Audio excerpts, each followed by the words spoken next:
You don't know this yet, but I'm about to flip your reality. Seriously, what you think makes people drawn to you, how nice you are, how much attention you give, how available you make yourself, is actually the opposite of what creates true magnetism. The truth is, people are not attracted to desperation, or eagerness, or clingy energy. They're attracted to presence, to mystery, to someone who doesn't flinch every time reality bends away from their expectations. In other words, people are attracted to the one who doesn't need the room to like them. And that, my friend, is where detachment comes in. Let's go deep. There's something that happens when you stop needing someone to like you. You become free. You stop watching their every micro-expression. You stop obsessing over the timing of a text. You stop contorting yourself to be just right. You just are. And that energy, that calm, unbothered, fully present version of you, it's electric. You probably met someone like this before. They walk into a room and don't try to impress. They're not the loudest. They're not the flashiest. But they hold your attention. Why? Because they are not seeking your validation. They are not performing. They're simply being. And ironically, that is what makes them magnetic. Do you want to be attractive? Then stop getting knocked over by every emotional breeze. Detachment gives you emotional grounding. That means your vibe doesn't change every time your environment does. Most people are emotionally volatile. One good morning text, and they're euphoric. One missed call, and they spiral. One compliment, and they're in love. One ghost, and they're questioning their entire worth. That's not attractive. That's exhausting. When you're grounded, though, people feel it. They relax around you because they know you're not going to make them responsible for your happiness. That's real confidence. That's real security. And in a world full of emotional chaos, that stability is intoxicating. Here's one of the paradoxes no one teaches you. The less you need, the more you attract. Because when you're detached, your energy is clean. You're not subtly manipulating. You're not trying to extract. You're not chasing. You're open. You're allowing. You're free. You can enjoy someone's presence without trying to own them. You can flirt without an agenda. You can show up fully and walk away easily. And that freedom? That's sexy. Because no one wants to feel like your lifeline. People want to feel chosen, not needed. Most people think communication is about finding the perfect words. But in truth, the energy behind your words is what carries the most weight. When you speak from a place of fear, of being misunderstood, rejected, abandoned, your tone, your delivery, even your posture reflects that. It feels like grasping. It triggers defensiveness. But when you speak from grounded detachment, you don't need to raise your voice. You don't need to over-explain. You don't need to win. You speak simply, clearly, directly. Not to convince, but to express. And that calm clarity, that's irresistible. So how do you embody that kind of communication? Start here. Slow down your speech. When emotions rise, people tend to speed up. Flip the script. Slow your pace. Pause. Breathe. It signals confidence and control, not only to others, but to your own nervous system. Drop the need to be agreed with. Most arguments come from a desire to be right. But when you're detached, you don't need validation to stand in your truth. You can say, "This is how I feel," and let it land. No debate required. Use fewer words, more presence. Rambling dilutes your message. Say less. Mean more. Look them in the eye. Let your energy do the talking. Set boundaries without apology. No is a complete sentence. You don't need to justify your needs or soften your boundaries for someone else's comfort. Respect begins with how you assert your own space. Respond, don't react. When something triggers you, pause. Feel. Then respond from your center, not your wound. This is the heart of non-reactive power. You may not realize it, but almost every ancient spiritual tradition, whether it's Buddhism, Stoicism, Taoism, or even modern mindfulness, teaches one core idea. Let go. Let go of control. Let go of outcome. Let go of the need to be right, to be liked, to be safe at all times. And why? Because the more you grip, the more you suffer. When you detach, not by withdrawing from life, but by surrendering to what you cannot control, you become free. You become peaceful. You become light. In Buddhism, detachment is the path to enlightenment. The Buddha taught that suffering comes from clinging to desire, to identity, to how we think things should be. Once we release that, we find stillness. In Stoicism, Marcus Aurelius said, "You have power over your mind, not outside events. Realize this, and you will find strength." Spiritual detachment isn't passive.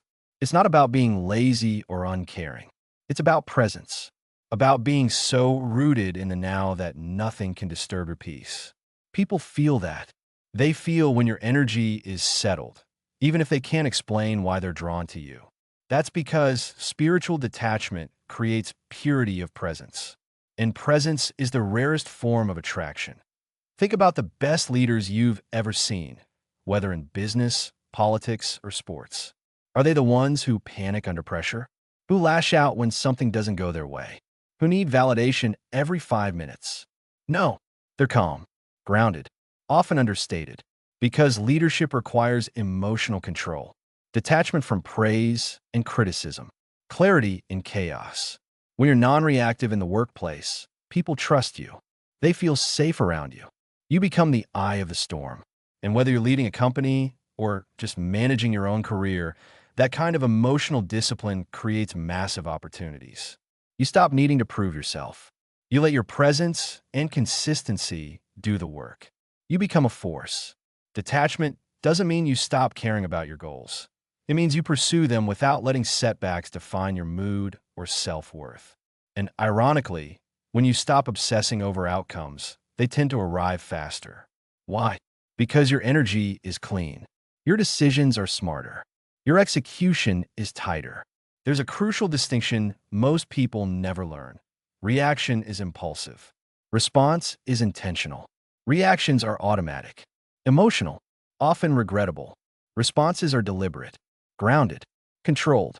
When you're reactive, your inner child is running the show. When you're responsive, your higher self is in charge. Non-reactivity isn't about becoming emotionless. It's about creating a gap between stimulus and action, a gap where you choose who you want to be. Someone cuts you off in traffic. Do you scream and tailgate? Or do you take a breath and move on? Someone ghosts you after 3 dates. Do you spiral and overanalyze? Or do you shrug, remember your worth, and keep it moving? That gap, that pause, is the birthplace of your power. Train it, stretch it, master it, because in that space, you choose your reality. Detachment isn't just a mental game, it's physiological. You have to train your nervous system to stay calm under pressure. Here's how. Cold exposure, cold showers, or ice baths teach your body how to stay calm in discomfort. It builds real resilience. Breathwork, techniques like box breathing or the Wim Hof method help regulate your nervous system and lower reactivity. Meditation, seed. Breathe. Watch your thoughts. Learn that you are not them. Intentional discomfort. Do hard things regularly. Lift heavy. Run hills. Fast. Train yourself to stay still in chaos. Digital detox. Constant notifications train you to be reactive. Unplug often. Create space for stillness. Your body is the home of your energy. Train it like you train a wild animal. Gently, consistently, with love and discipline. Let's paint some pictures. You text someone and they don't reply. Your old self spirals. Your detached self? You move on. You trust that what's meant for you will show up. Your boss criticizes you publicly. Old self is defensive. Detached self absorbs, reflects, responds with calm clarity. You're ghosted after a great date. Old self questions worth. Detached self recognizes redirection, not rejection. You succeed. People praise you. Detached self appreciates, but doesn't get high on approval. Your identity isn't tied to applause. Detachment gives you the ability to move differently, to stay on your path regardless of the noise. Let's be honest, not all detachment is healthy. There's a version that's just avoidance, coldness, numbness, emotional shutdown. That's not power. That's trauma. Real detachment comes from healing, not hiding. Ask yourself, are you setting boundaries or avoiding connection? Are you calm or emotionally unavailable? Are you independent or terrified of intimacy? Be honest.